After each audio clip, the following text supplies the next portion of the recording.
This conference will now be recorded.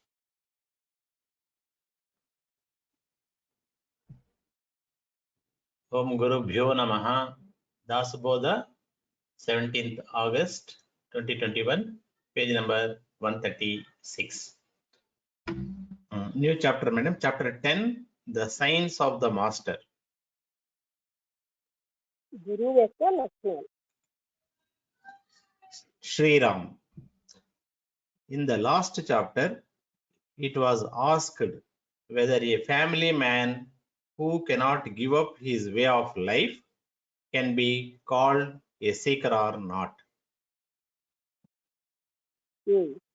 ఒక కుటుంబ వ్యక్తి ఎవరైతే తన కుటుంబాన్ని వదిలి లేడో ఆయన్ని అన్వేషకుడు అంటామా లేదా?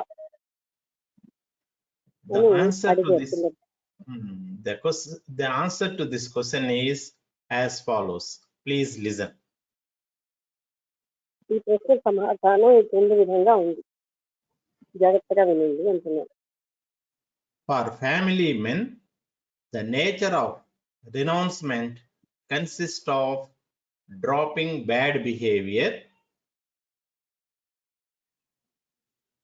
ఒక కుటుంబంలో ఉన్న వ్యక్తికి రెనౌన్స్మెంట్ ఆఫ్ ఫ్యామిలీ అంటే ఫ్యామిలీ జీవితం వదిలేయడం అంటే the nature of renouncement consists of dropping bad behavior and following the good moral path. అంటే చెడు ప్రవర్తన వదిలేసి మంచి నైతికమైన ప్రవర్తనను అనుసరించడమే ఒక అంటే ఫ్యామిలీ మ్యాన్ కి ఫ్యామిలీని త్యాగం చేయడానికి లెక్క. Unless evil thinking is left out, one will not have good benevolent thinking. Benevolent thinking.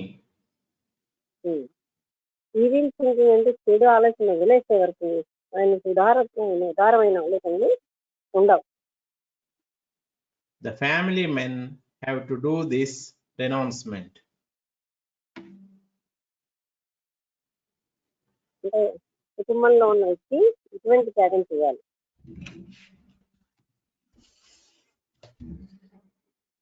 Only when one is fed up with sense enjoyments in one's worldly life, తన ప్రాపంచిక జీవితంలో ఎవరైతే ఇంద్రియ సుఖాలను విడిచిపెట్టిపోతారో ఇంద్రియ సుఖాలతో, and the way of that life is disliked by one's mind itself. ఆ సమయంలో అంటే అటువంటి జీవితము వాళ్ళకి ఇష్టపడగలరు మనసుకి. It is possible to enter on the path of holiness. ఎప్పుడో పవిత్రమైనటువంటి ఆ మార్గంలోకి ప్రవేశించడానికి సంభవం. Gradually in his life there is renunciation of lack of faith. Renunciation of lack of faith అంటే క్రమేణా అతని జీవితంలో విశ్వాస రాహిత్యం అనేది పోతుంది. Of doubting mentality and of ignorance. సందేహించే మనస్తత్వం, అజ్ఞానం ఇవన్నీ కూడా పోతాయి. This is the subtle inner renunciation. ఇది చాలా సూక్ష్మతరమైన అంతర్గతమైన త్యాగం. This happens in the life of both the family man and the seeker who has no desires. ఇది ఇద్దరికి జరుగుతుంది. అంటే ఒక ఫ్యామిలీ మ్యాన్ కొని లేకపోతే అన్వేషకుడు ఎవరికైతే ఏ కోరిక లేదో వాళ్ళిద్దరికీ సంభవిస్తుంది. But for the latter, to renounce the worldly life outwardly also is more significant. Is more significant. For the latter అంటే ఫ్యామిలీ మ్యాన్ కన్నా Seeker జీవితం అనేది సీకర్కి అంటే To renounce the worldly renounce the life. worldly life outwardly also is more significant. బాహ్యంగా ఈ జీవితం వదిలేయడం అన్నది చాలా సిగ్నిఫికెంట్, అంటే ప్రత్యేకంగా ఉంటుంది. Even for the family men, there is occasional outer renunciation. At least outer reasons అనొచ్చు. Even for the family Even men, for the, there is occasional outer renunciation. ఒక కుటుంబంలో ఉన్న వ్యక్తికి కూడా అప్పుడు బాహ్యమైనటువంటి త్యాగాలు ఉంటాయి. Suppose he has chosen to go for listening to discourses. ఎలా అంటే అతన్ని ఈ రకమైన ఉపన్యాసాలు, ఆధ్యాత్మిక ఉపన్యాసాలు వినడానికి ఎన్నుకోబట్టి Or observe certain daily practice. లేకపోతే రోజు చేసినటువంటి ప్రాక్టీసెస్ ని అబ్జర్వ్ చేయమన్నా. He has to leave his home or usually worldly affairs aside. ఆయన తన ఇంటిని వదిలేయాలి, సాధారణంగా ప్రాపంచిక విషయాలని వదిలేయాలి. That is also outer renunciation. అది బాహ్యమైనటువంటి త్యాగం. Now the question is clear. ఇప్పుడు ప్రశ్న క్లియర్ గానే ఉంది. There is no seeker without some kind of renunciation.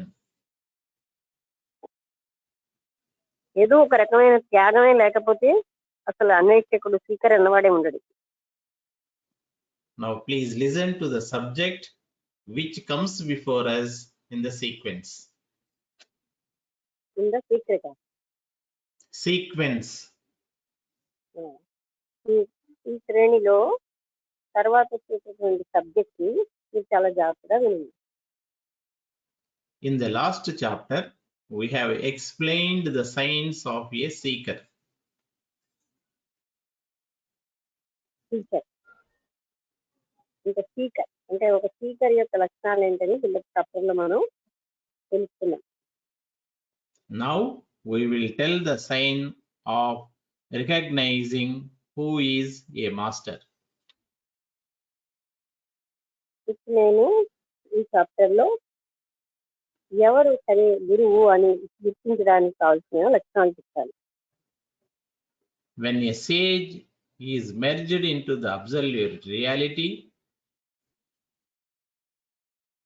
ఎప్పుడైతే సముద్రం ఎన్ఎస్సి అన్న absolute reality, madam. కాదు కాదు, వెన్ ఏ Sage, Muni. ఒక ముని ఎప్పుడైతే పరమమైనటువంటి ఆ రియాలిటీలోకి వస్తాడో, And doubt has been banished out of the universe, ఆయనకి ఈ యూనివర్స్ అంటే విశ్వం నుంచి డౌట్ ఏమీ ఉండదు. and when his faith is never deviating, ఆయన విశ్వాసం ఎప్పుడు కూడా చలించకుండా ఉంటే he is called the master. అటువంటి వ్యక్తిని మనం మాస్టరు అంటాం, అంటే గురువు అంటాం. The faults of the man in bondage are not existing in the life of the aspirant. మానవుడి యొక్క తప్పులు ఒక సాధకుడి జీవితంలో ఉండవు. And do not ఫస్ట్ ఏం చెప్పారంటే remain the fault the faults of the faults man of the in man. bondage ఆ తప్పులు, మనిషి యొక్క తప్పులే మనిషిని బంధంలో పడేస్తున్నాయి. and do not remain in the life of a seeker.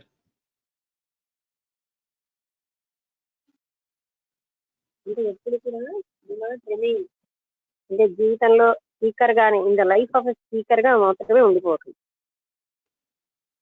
Even the seeker has first an attitude of doubt and uncertainty. మొట్టమొదటి అన్వేషకుడికి కొంత సందేహం ఉన్నా సరే which later on disappears. which later on Disappears. తర్వాత మాయమైపోతుంది. So, when there is no doubt in the mind, he should be known as a sage or a master. ఏంటండి these So, when there is no doubt in the mind, కాదు these notes ఏంటో అది చదవండి. he should be known as a sage or a master. అతన్ని మనం Sage అని కానీ master అని కానీ అంటాం. Knowledge in which there is absolutely no doubt అంటే ఏ జ్ఞానంలో సందేహం ఏమీ లేకుండా ఉన్న నాలెడ్జ్ జ్ఞానం is the quality of a sage. అంటే ఒక ఋషి ముని యొక్క లక్షణం అది. How can there be any doubt? అక్కడ సందేహం ఎలా ఉండదండి, Which is of a lower stage. Doubt అనేది ఒక నిమ్న జాతికి చెందింది, నిమ్న స్థితికి చెందింది. Remain in the mind of the master. Master యొక్క మనసుతో ఉండండి. The path of action is rampant with many doubts. ఈ యాక్షన్ యొక్క మార్గం అన్నది చాలా ఎన్నో సందేహాలతోని వేగంగా స్పీడ్గానే ఉంటుంది. There is doubt mixed with spiritual practices. ఈ సందేహం ఎన్నో ఆధ్యాత్మికమైనటువంటి ప్రాక్టీస్ అంటే అనుభవాలతో మిగితే ఉంటుంది. In everybody's mind, there is some doubt always lurking. ప్రతి వాళ్ళ మనసులో కూడా డౌట్ అనేది వచ్చింది. But the sage has no doubt. కానీ ఒక మహర్షికి ఏ డౌట్ ఉండదు. Knowledge with doubt is false. Knowledge with doubt is called Is false. అటువంటిది నిజమైనది కాదు. Desirelessness with doubt is baseless. Desirelessness అంటే ఏ కోరికను లేకపోవడం అనేది సందేహంతో ఉంటే desirelessness with doubt With doubt is baseless. ఆధారం లేదు. Devotion with doubt is futile. Devotion అంటే భక్తి డౌట్ ఉన్నది నిరర్ధకం. God conceived my mind, భగవంతుడు God conceived by mind but with doubt is of no use. కానీ డౌట్ మాత్రం డౌట్ ఈజ్ No use. ఏమీ లాభం లేదు. Faith in God with doubt is fruitless. Faith is God అంటే విశ్వాసమే భగవంతుడు. తర్వాత Faith in God with doubt is fruitless. భగవంతుని మీద విశ్వాసం సందేహంతో ఉంటే అది ఫలం లేదు. And all the nature and behavior of a man who has doubts is meaningless. మానవుడి యొక్క ప్రకృతి ఆయన ప్రవర్తన all his nature and behaviour of a Of man a man who has doubts is meaningless. ఎవరికైతే ఇలాంటి డౌట్ ఉంటుందో అది అర్థం లేని విషయం. Any vow of observance of religious practice is fruitless if ఏదైనా ఒక ప్రతిజ్ఞ ఆధ్యాత్మికంగా అనుసరింపడానికి వచ్చినటువంటి వ్యర్థం, if there is ఫలితం if there is no confidence in mind. మనసులో కానీ విశ్వాసం లేకపోతే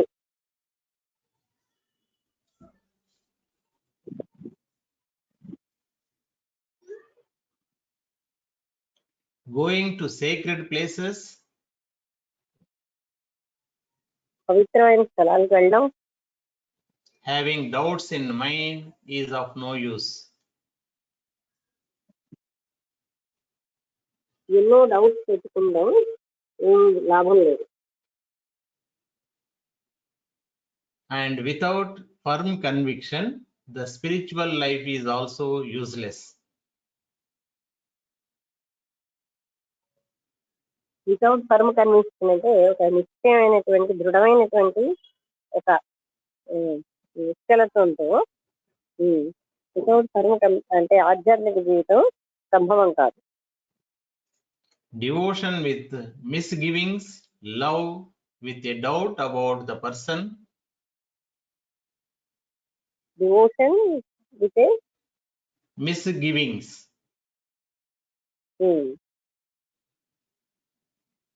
మిస్గివింగ్ అంటే తప్పుగా ఇవ్వడం. Devotion with doubt, love with a doubt about the person, love ఆ వ్యక్తి మీద లవ్ ఉండి ప్రేమ ఉండి ఆ వ్యక్తి మీద మనకు సందేహం వచ్చేటట్టుంటే, and companionship with doubt about each other is also futile.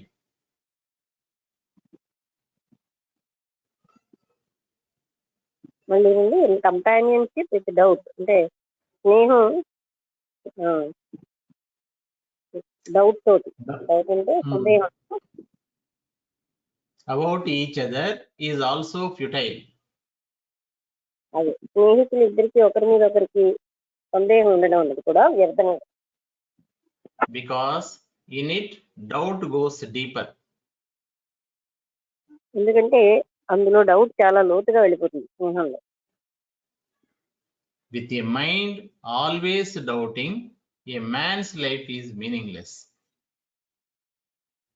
ఒక మనసు ఎప్పుడు డౌట్ చేసే మనసు కలిగి ఉంటే ఆ మనిషి యొక్క జీవితం అర్ధరహితమైంది. Any decision held in the mind is useless if there is doubt, and even all actions filled with doubts are. ఒక నిమిషం మేడం, అది కట్ చేస్తే కూడా అది మీనింగ్ రావట్లేదు, అందుకని చదువుతాను, మళ్ళీ రీడ్ చేస్తాను. అలాగే Any decision held in the mind is useless if there is doubt, and even all actions filled with doubts are definitely useless. మళ్ళీ రీడ్ చేస్తాను. నాకు తెలుసు. Okay madam. ఏ రకమైన సందేహంతో ఉంటే అది నిరర్ధకం. అంటే ఈ సందేహం ఉన్న ఏదైనా ఎప్పుడైనా జీవితంలో సందేహం ఏ ఫీల్డ్ లో ఉన్నా అది వేస్ట్, ఫ్రూట్ లేదు అంటే ఫలితం లేదు. If you read a religious book and have no trust in its sacredness, it is useless. ధార్మికమైన పుస్తకాన్ని చదివి ఆ పుస్తకంలో ఉన్న విషయాల మీద మనకి నమ్మకం లేకపోతే అది కూడా waste. Any interpretation and intellectual approach to a problem is empty and meaningless if there is doubt in the mind. అంటే ఏ రకమైన తెలివితేటలతో బుద్ధితో చేస్తున్నటువంటి ఇంటెలెక్చువల్ రీజనింగ్ ఇంటర్ప్రిటేషన్ ఎంత తెలివితేటలతో దాన్ని ఇంటర్ప్రిట్ చేసినా సరే మనసులో కానీ డౌట్ ఉందో అది వ్యర్థం. Useless is any progress achieved if there is no self-confidence. ఆత్మవిశ్వాసం అనేది లేకపోతే ఏ ప్రోగ్రామ్ అయినా సరే అది పనిచేయండి. If a man is alert but has no faith in that which he is aspiring for, it is useless. If a man is Alert alert గా ఉండి but has no faith in that which he is aspiring for, తాను ఏదైతే గట్టిగా ఆశిస్తున్నాడో దాని మీద విశ్వాసం లేకుండా ఉంటే it is useless. అది కూడా వ్యర్థమే, ఉపయోగపడదు. Taking any side in duality of opposing interests, అంటే ద్వైతంలో ఉన్న ఏ సైడ్ అయినా తీసుకొని if you are not sure of your reasoning, me reasoning మీరు ప్యూర్ గా లేకపోతే it is fruitless, and if there is doubt about the state of freedom, అంటే freedom అంటే మోక్షము మొదలైన వాటి మీద కూడా డౌట్ ఉంటే that also becomes useless. అది కూడా నిరర్థకం. A saint, a scholar, and a learned man ఒక ముని, ఒక స్కాలర్, పండితుడు, బాగా తెలుసున్నవాడు, who have listened to a lot of knowledge, ఆయన ఎంతో జ్ఞానం ఉన్నాడు, but become useless if they have doubts in their minds. అవన్నీ ఆ జ్ఞానం అంతా వేస్తే వాళ్ళకి కానీ డౌట్ ఉంటుంది మనసులో. Useless is the greatness of a man, useless గా ఉండడం మనిషి యొక్క గొప్ప సంగతి. who has doubts about his worth. తన కోసం, తన వర్క్ అంటే తన దాని చుట్టూ నిరూపించుకోవడం దాంట్లో he has doubt. Who has doubts about his worth. తన కెపాసిటీ మీద కూడా తనకి డౌట్ ఉంటుంది. Erudition without confidence is also useless. ఎరుడిషన్ అంటే ఎక్స్పర్ట్ చూడండి, ఎరుడైట్ Second.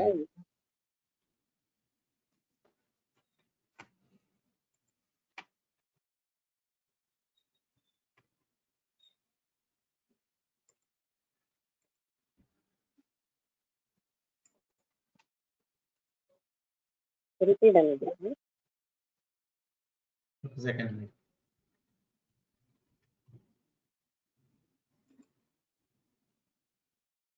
పాండిత్యం మేడం. సందేహం లేని అంటే ఎరుడిషన్ వితౌట్ డౌట్, సందేహం లేని పాండిత్యం.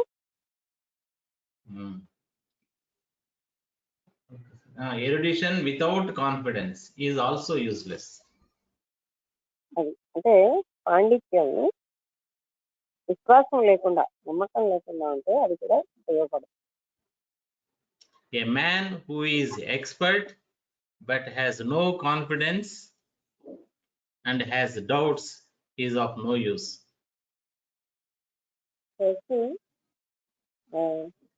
ఎక్స్పర్ట్ అయ్యి ఉండొచ్చు కానీ ఆయన చాలా డౌట్స్ ఉంటాయి, అటువంటి వ్యక్తి నిరర్థకం. Without definite certainty, everything is not reliable. నిశ్చితమైనటువంటి ఆ నిశ్చితత్వం తప్ప ఏది నమ్మలేదు ఈ ప్రపంచంలో. People are swept away by doubt and thus become useless. ప్రజలందరూ కూడా ఈ డౌట్ వల్ల పక్కకి ఇష్టపడిపోయారు, అంటే తెరవబడిపోయారంటే పక్కన పడేసారు. Any speech without certainty is altogether very boring.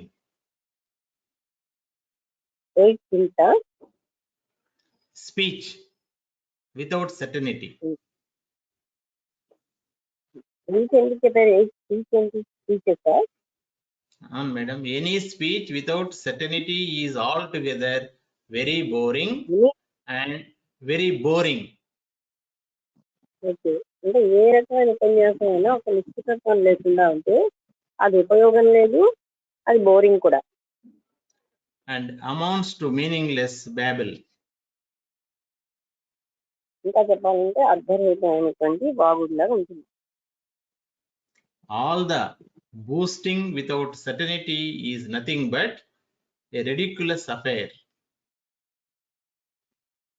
All the Boasting, BOASTING, తన గొప్పలు తను చెప్పుకోవడం. All the boasting without certainty is nothing but a ridiculous affair. అది హాస్యాస్పదమైన విషయం అనమాట. అంటే ఏదైనా ఒక నిశ్చితత్వం లేకుండా ఉట్టుకుట్టుని పొగుడుకోవడం అనేది ఒక హాస్యాస్పదమైన విషయంగా ఉంటుంది. When there is doubt, the satisfaction has no place there. ఎప్పుడైతే డౌట్ ఉందో అక్కడ తృప్తి అన్నది లేదు. So it should be surely understood that అందుకని ఇది బాగా మనం అర్థం చేసుకోవాలి ఏంటంటే క్లియర్గా, when there is complete doubtless satisfaction in the definite knowledge, ఎప్పుడైతే మనకి నిశ్చితమైన జ్ఞానం పట్ల సందేహం లేనటువంటి తృప్తి ఉంటుందో, that is the sign of the master. అది గురువు యొక్క లక్షణం. Then the listener asked, తర్వాత అడుగుతున్నారు అన్నమాట, about what should we be certain? ఏ విషయంలో మనం నిశ్చయంగా ఉండాలి? What is the main characteristic of certainty? నిశ్చితత్వం యొక్క ముఖ్యమైన లక్షణం ఏంటి? This may please be explained to me. దయచేసి దీన్ని నాకు వివరించండి. The teacher Samartha Ramadas answered, గురువు అయిన సమర్థ రామదాస్ గారు చెప్తున్నారు, please listen, what is to be certain about? జాగ్రత్తగా వినండి, ఏ విషయంలో మనం నిశ్చింతగా ఉండాలి. Who is the main supreme God should be ascertained. ఎవరైతే అందరికంటే ఉన్నతోత్తమ భగవంతుడో అది మనం నిశ్చయంగా తెలుసుకోవాలి. We should not go after various lesser gods. ఎందుకంటే తక్కువ దేవతల వైపు మనం వెళ్ళకూడదు. We should think about the Almighty God, మనం ఆ పరమాత్ముడైనటువంటి ఆ భగవంతుడి కోసం ఆలోచించాలి, who has created the whole animate and inanimate world. ఆయన అంటే యానిమేట్ అంటే కదిలేటటువంటి కదలనటువంటి జగత్తును సృష్టించాడు, చరాచర జగత్తు. And by simple discrimination, that God should be defined. అంటే సామాన్యమైనటువంటి వివేకంతో ఆ భగవంతుడిని డిఫైన్ చేయాలంటే వర్ణించాలి, వివరించాలి. Who is the supreme God? ఎవరు ఉన్నతోన్న భగవంతుడు ఏంటి? What is the sign of a devotee? అంటే మళ్ళీ కృష్ణుడి యొక్క లక్షణం ఏంటి? We should discard the unreal, discard the unridden, unreal, ఏదైతే నిజం కాదో సత్యం కాదో దాన్ని మనం డిస్కార్డ్ చేసేయాలంటే పారేయాలి. and follow what is the real. ఏదైతే నిజమో సత్యమో దాన్నే పాటించాలి. We should recognize our own God, మన మన సొంత భగవంతుని మనం గుర్తించాలి. and then we should research who we are. మళ్ళీ మనం అప్పుడు చెప్తాలి మనం ఎవరు అని అన్వేషించాలి. We should remain as absolute reality by leaving all the attachment. అన్ని బంధాలు వదిలేసి అది ఒక్కటే నిజమైన రియాలిటీగా సత్యంగా మిగులుతుంది. The worldly bindings which are full of misgivings should be cut. which are full of Misgivings should be cut. misgiving. Giving, G-I-V-I-N-G, madam. అంటే misgiving అంటే తప్పుగా ఇవ్వడం అలాంటిది మాత్రం టచ్ చేయాలి. ద వరల్డ్లీ మళ్ళీ ఆ వాక్యం చదవండి.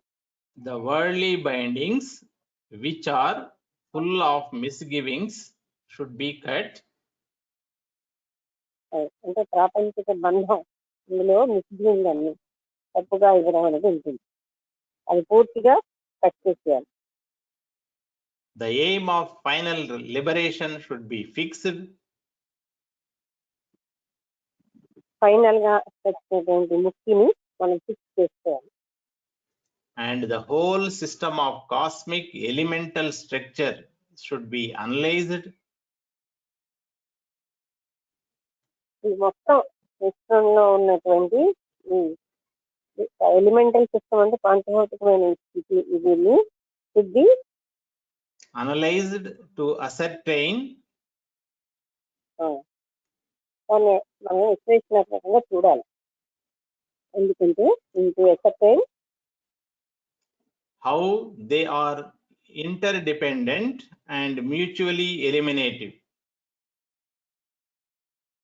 అవన్నీ ఒకదాని మీద ఎలాగా ఆధారపడుతున్నాయి, mutually ఎలిమినేటివ్.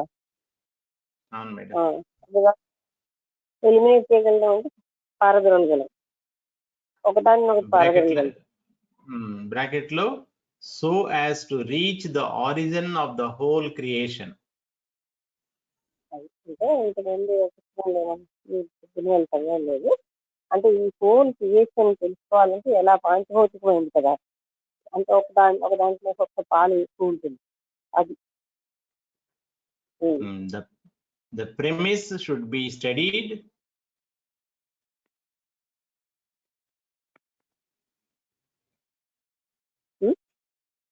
The premise, P-R-E-M-I-S-E. The premise should be studied. Premise అంటే ప్రెమిసెస్ అంటే దగ్గర పరిసరాలన్నింటినీ స్టడీ చేయాలి. And the predicative doctrine of truth should be understood. Predicative doctrine అంటే అసలు సత్యం యొక్క సిద్ధాంతాన్ని బాగా మనం అర్థం చేసుకోవాలి. And the annihilation, madam, predicate అని చూడండి.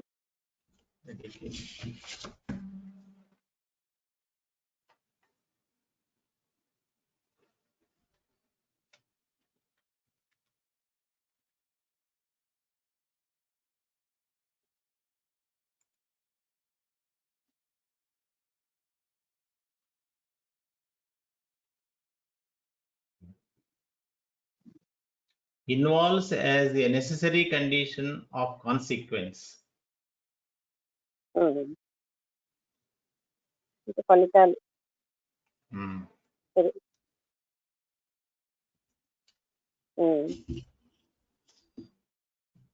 సత్యం యొక్క సిద్ధాంతాన్ని అంతటినీ సమగ్రంగా చూడాలి. And the annihilation of informed creation should be seen. Annihilation of informed creation should be seen. అంటే మనకు తెలిసినటువంటి క్రియేషన్ ఎనిహిలేషన్ అంటే దీన్ని వదిలేయడం అన్నదాన్ని చూడాలి. ఎనిహిలేట్ చేయడం అంటే తీసిపారేయడం, ఎనిహిలేట్ దూరంగా చేయడం. And then only we should reach the definition of the supreme God. అంటే ఈ సృష్టిని అంటే మన మనసు నుంచి తీసిపారేయాలని, ఎనిహిలేట్ చేయాలి, సత్యాన్ని విశ్లేషణాత్మకంగా తెలుసుకోవాలి. అప్పుడు మాత్రమే మనం ఈ then only we can understand the definition of the supreme God. ఆ ఉన్నతమైనటువంటి ఆ భగవంతుడి యొక్క డెఫినేషన్ ఏంటో అప్పుడు అర్థమవుతుందంటే ఇంకా ప్రాపంచికంత అన్నది ఏమీ లేకుండా సత్యాన్ని సమగ్రంగా మనం అర్థం చేసుకున్నప్పుడు అప్పుడు మాత్రమే మనకి ఆ సుప్రీం గాడిని మనం తెలుసుకోగలం. By being identified with the body, శరీరంతో తాదాత్మ్యం చెందడం వల్ల there is doubt in every aspect of life, ప్రతి అంటే డౌట్ అన్నమాట. మనకి జీవితంలో అన్ని రంగాల్లోని డౌట్ ఉంటుంది. which destroys the inner peace. అది మన అంతర్గతమైనటువంటి శాంతిని లేకుండా చేసేస్తుంది. అంటే సందేహం. Therefore, వాక్యం అంతా being identified with the body, శరీరంతో తాదాత్మ్యం చెందడం వల్ల there is doubt in every aspect of life, which destroys the inner peace. మనకి అన్ని జీవితంలో అన్ని రంగాల్లోనూ సందేహం. దానివల్ల మన అంతర్గతమైన శాంతి నాశనం అవుతుంది. అంటే ముఖ్యంగా దీనికి కారణం శరీరంతో తాదాత్మ్యం చెందింది. నేను శరీరాన్ని అన్న భావం. Therefore, we should not deviate from the right understanding that we are Atman. అందుకని మనం ఎప్పుడు కూడా రైట్ అండర్స్టాండింగ్ నుంచి పక్కకి రాకూడదు. యోగా రైట్ అండర్స్టాండింగ్ అంటే నేను ఆత్మని అన్న దాంట్లో. Even though the self-knowledge is attained, ఆత్మజ్ఞానం పొందిన తర్వాత కూడా doubt increases the pride of our being a physical body. Doubt వినబడలేదండి. Doubt increases The pride of our being a physical body. మన ఫిజికల్ బాడీగా ఉండడం వల్ల ఇంకా మనకి సందేహం పెరుగుతూనే ఉంటుంది. Therefore, we should maintain the peace and certainty of being Atman. అందుకని మనం శాంతిని ఎప్పుడు కూడా ఉంచుతూ నేను ఆత్మని అనే నిశ్చితత్వాన్ని ఉంచుకోవాలి. When we remember that we are body, నేను ఎప్పుడైతే నేను శరీరాన్ని అని గుర్తుపెట్టుకుంటున్నామో the power of discernment is destroyed. అప్పుడు మనకి ఎంత డిసర్నమెంట్ అంటే అన్ని త్యాగం చేయడం అనే సంగతి ఉండదు. Therefore, the sense of our being, Atman, should be strengthened. అందుకని మనం ఏం చేయాలి? ఆత్మ బలాన్ని తెలుసుకోవాలి. అదే మన బిగింగ్ అంటే The definite concept that we are Atman is itself the state of riches of liberation. నేను ఆత్మని అన్నది మన ముక్తికి అసలైనటువంటి రిచెస్ అన Riches of liberation. Riches RICHES. నేను ఆత్మని అన్నదే అదే ఎంతో గొప్పదన్నమాట. ఆ విషయం ఉంటే చాలు మన లిబరేషన్ ఈజీగా పొందగలం. We should never forget that I am Atman. నేను ఆత్మని అన్న విషయం మనం ఎప్పుడు మర్చిపోకూడదు. The signs of certainty about our being Atman is described here. అంటే మన లక్షణాలు సెటర్నిటీ ఆఫ్ బీయింగ్ నేను ఆత్మని అన్న దాని యొక్క లక్షణాలు కూడా వివరించబడ్డాయి. But this will not be properly understood. ఒకవేళ ఇది బాగా అర్థం చేసుకోకపోతే without being in the company of saints. మహాత్ముల యొక్క సాంగత్యంలో ఉండి దీన్ని బాగా అర్థం చేసుకోవాలి. Doubts are dropped only when we go to the saints and learn from them. మన సందేహాలను మన మహాత్ముల సాంగత్యంలో ఉండి వాళ్ళు తెలుసుకున్నప్పుడు మాత్రమే తెలిసిపోతుంది. But let us say this is enough. Let us say this is enough. ఇది చాలు అని మనం అనుకుంటున్నాం. Please listen to the signs of master. మహాత్ముల యొక్క అంటే గురువు యొక్క లక్షణాలను ఏమండి జాగ్రత్త.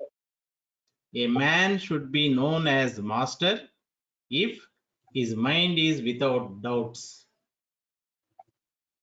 ఒక వ్యక్తి గురువు అని ఎప్పుడు అనిపిస్తారంటే ఆయన మనసు డౌట్ లేకుండా ఉంటుంది. This is the main sign. అది ముఖ్యమైనటువంటి లక్షణం. The consciousness of the master is not attached to body. మహాత్ముడి యొక్క కాన్షియస్నెస్ ఎప్పుడు కూడా శరీరానికి బంధమై ఉండదు. How can the doubt be there? అక్కడ సందేహం ఎలా ఉంటుంది? Therefore, you should see the master who is without doubt. అందుకని మనం మాస్టర్ ఎవరైతే డౌట్ లేకుండా ఉంటారో అతన్ని మనం చూడాలి.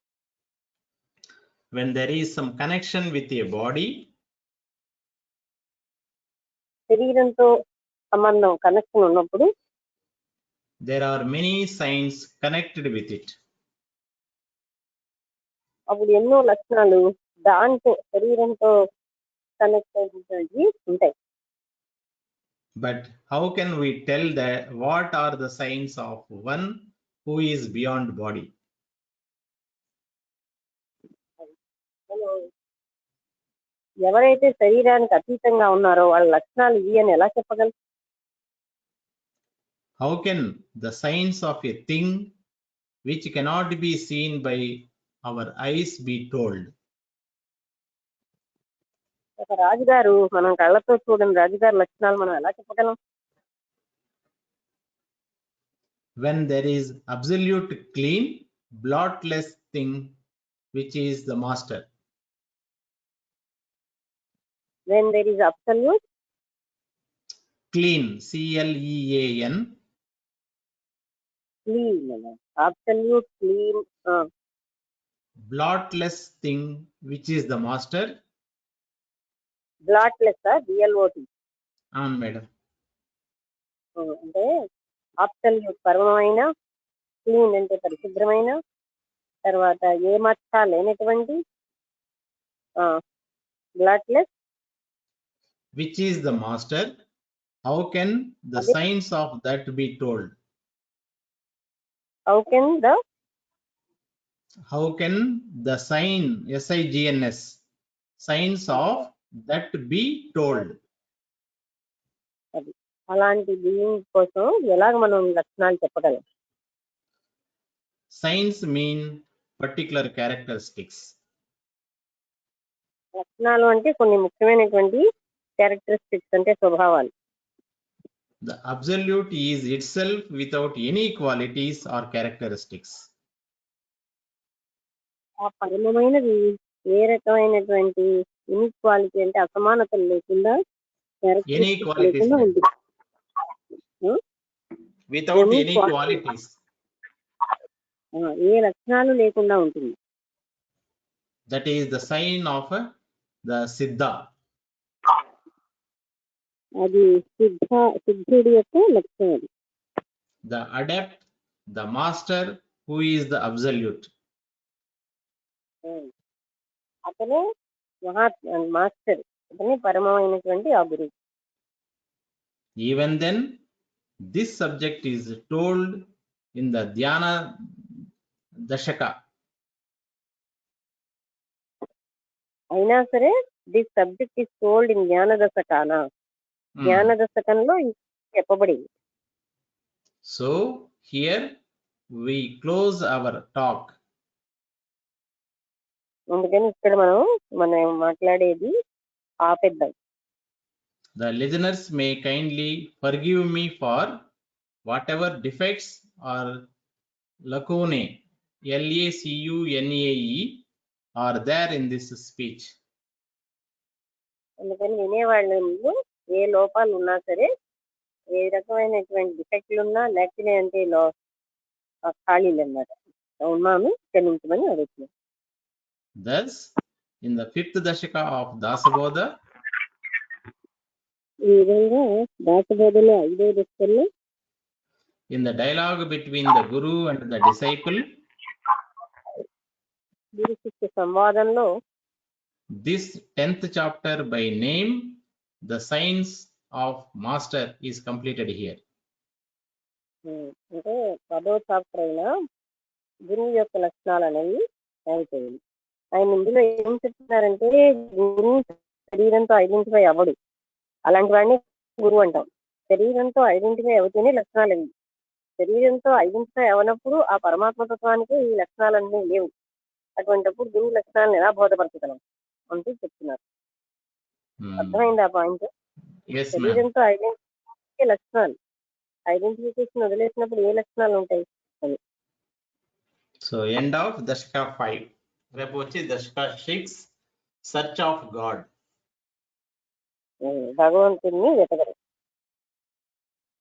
రేపు చూస్తాం. ఈరోజు కొద్దిగా ఒక 6 minutes ఓవర్ షూట్ అయింది. పర్వాలేదు,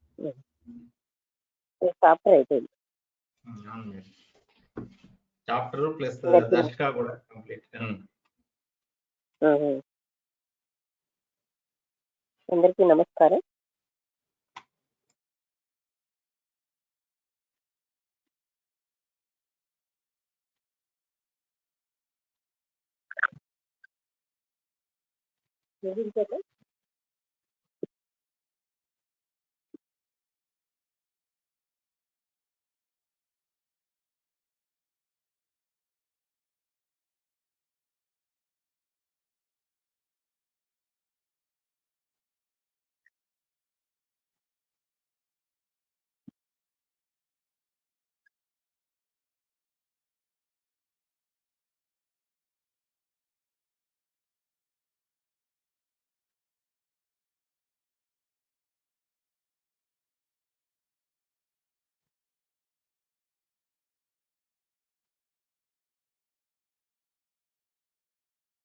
ముగించేద్దాం.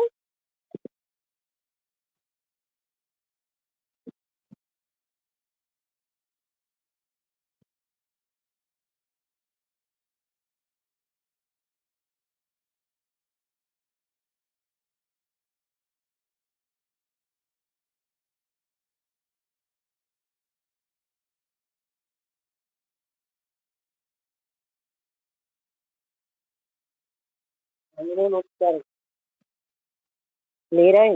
క్లోజ్ చేస్తున్నానండి, క్లోజ్ చేస్తున్నాను, కొంచెం లేట్ అవుతుంది సిగ్నల్.